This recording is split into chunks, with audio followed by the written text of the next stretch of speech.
जय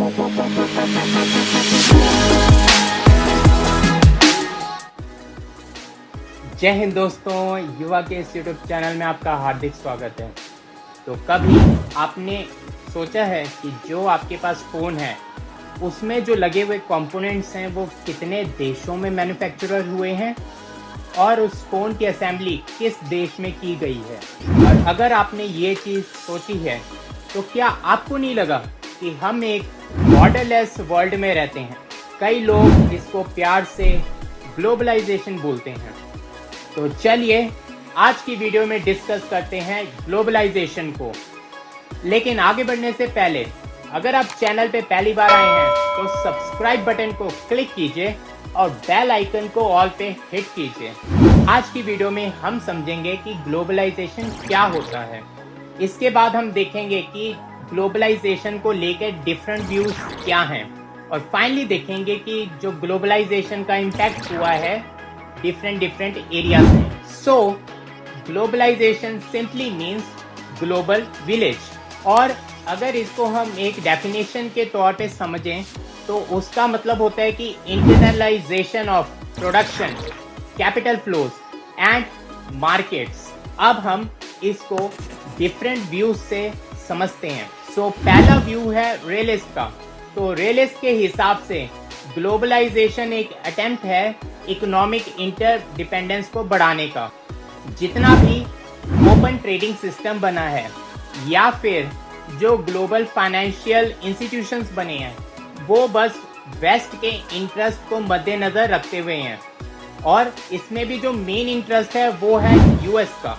increase economic interdependence से जो नेशन स्टेट्स हैं उनमें कॉन्फ्लिक्ट बढ़ता है, ना कि कॉपरेशन। अब आप इसको अपने अराउंड भी देख सकते हैं। आप देखिए कि यूएस ने कितनी चालाकी से ये ग्लोबल इंस्टीट्यूशंस क्रिएट किए हैं ताकि उसको फायदा हो। और वर्ल्ड वॉर 2 के बाद यूएस ने जो यूएस डॉलर है उसको एक ग्लोबल करेंसी की तरह बनाने में कितनी चालाकी से काम किया है। और रही बात कॉन्फ्लिक्ट की, तो वो वाली बात भी आप देख सकते हैं कि बहुत हद तक सही है। इसका हम सबसे बड़ा एग्जांपल जो दे सकते हैं वो है यूएस और चाइना का ट्रेड वॉर। सेकेंड अप्रोच है लिबरल्स का। तो इनके हिसाब से तो पॉजिटिव एटीट्यूड है ग्लोबलाइजेशन को लेकर। इनके हिसाब से ग्लोबलाइजेशन से मार्केट की जीत होती है, और अगर मार्केट की जीत हो रही है तो वो सबकी जिंदगी में खुशहाली ला रही है। थर्ड अप्रोच हम देखते हैं फेमिनिस्ट का। तो ये मानते हैं कि जो विमेन और मेन के बीच में जो इनइक्वालिटी बढ़ती जा रही है उसका कहीं ना कहीं जिम्मेदार ग्लोबलाइजेशन ही है। ग्लोबलाइजेशन की वजह से जो स्मॉल स्केल फार्मिंग थी वो तहस नहस हो चुकी है। और आप देखिए, अगर जो स्मॉल स्केल फार्मिंग में जो काम करती हैं वो अक्सर महिलाएं ही होती हैं। तो अब इससे क्या हुआ कि उनको जॉब लेने के लिए माइग्रेशन की ओर रुख करना पड़ा ताकि वो अपनी फैमिली को सस्टेन कर पाएं। इसके बाद फेमिनिस्ट का कहना है कि जो महिलाएं हैं उनको लो वेज मिलती है सेम काम के लिए as compare to their male counterpart. Fourth approach है क्रिटिकल थ्योरिस्ट का। इनके हिसाब से globalization is an attempt to create a global capitalist order. States अपनी पावर खो चुके हैं अपनी इकोनॉमी पे। उनका रोल लिमिट हो चुका है अपनी इकोनॉमी को रीस्ट्रक्चर करने के लिए। अब हम इसके इम्पैक्ट को देखते हैं। सबसे पहले जो हम इसका इम्पैक्ट देखते हैं वो हम देखते हैं इम्पैक्ट ऑफ ग्रीन रेवोल्यूशन।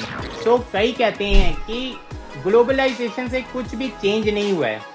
आज भी आप देखो तो गरीबी है, अनएम्प्लॉयमेंट है और भुखमरी है। कईयों के हिसाब से प्रोडक्शन बढ़ा तो जरूर है, बट जो गरीब किसान थे, जो हाई टेक इनपुट्स को नहीं अफोर्ड कर सकते थे, वो कंप्लीटली बैंकरप्ट हो चुके हैं, उनका दिवालिया निकल चुका है।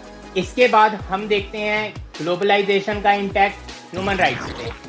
तो इसके अंदर आपके दो मॉडल्स हैं। जो पहला मॉडल है वो है पॉजिटिव मॉडल। पॉजिटिव मॉडल के हिसाब से ग्लोबलाइजेशन से इकोनॉमिक डेवलपमेंट होता है, और अगर इकोनॉमिक डेवलपमेंट हो रहा है तो सबसे पहले किसी भी देशवासी का इकोनॉमिक्स राइट्स प्रोटेक्ट हो रही हैं। दूसरा, उस देश में पॉलिटिकल ऑर्डर भी जो होएगा वो स्टेबल होएगा, तो उससे सिविल राइट्स और पॉलिटिकल राइट्स भी आपके जो हैं वो प्रोटेक्ट हो रही हैं। दूसरा मॉडल जो है उसको हम बोलते हैं नेगेटिव मॉडल। इसके हिसाब से ग्लोबलाइजेशन ऑफ कैपिटलिज्म का मतलब ग्लोबलाइजेशन ऑफ डेमोक्रेसी और economic rights, political and civil rights नहीं होता है। इसका सबसे बड़ा जो एग्जाम्पल है वो चाइना है हमारे सामने। और लास्टली हम देखते हैं impact on global south. So Luke Martel के हिसाब से जो गरीब देश थे उनकी इंटीग्रेशन हो गई है ओपन कंपटीशन के वर्ल्ड इकॉनमी में। अब इससे क्या हुआ कि जो गरीब देश थे वो धीरे धीरे और गरीब बनते गए। इसका हम एग्जाम्पल देख सकते हैं अफ्रीका कॉन्टिनेंट में। आज हम देखते हैं कि जो एसी रूम्स में बैठे हुए लोग हैं वो बोलते हैं कि जब देश आज़ाद हुआ था तो इंडिया ने बहुत बड़ी गलती कर दी अपने आप को क्लोज इकॉनमी रख के। देश तो गलत काम कर रहा है साइंस एंड टेक्नोलॉजी में इन्वेस्टमेंट करके। जो देश है उनको तो गरीबों की मदद करनी चाहिए, उनको साइंस एंड टेक्नोलॉजी में पैसा नहीं खर्च करना चाहिए।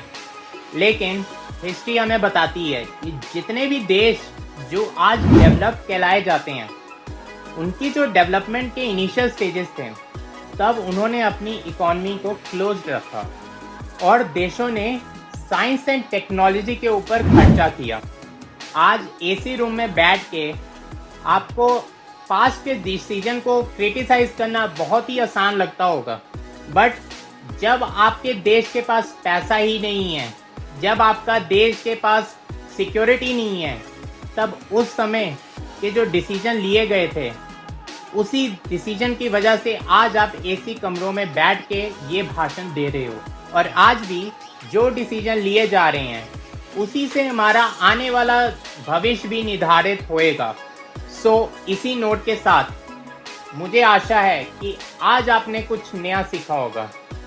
अगर आपके कोई डाउट्स हैं या फिर आपके कोई सजेशन है तो वो आप कमेंट सेक्शन में मेंशन कर सकते हैं। अगली बार फिर मिलते हैं, तब तक के लिए जय हिंद।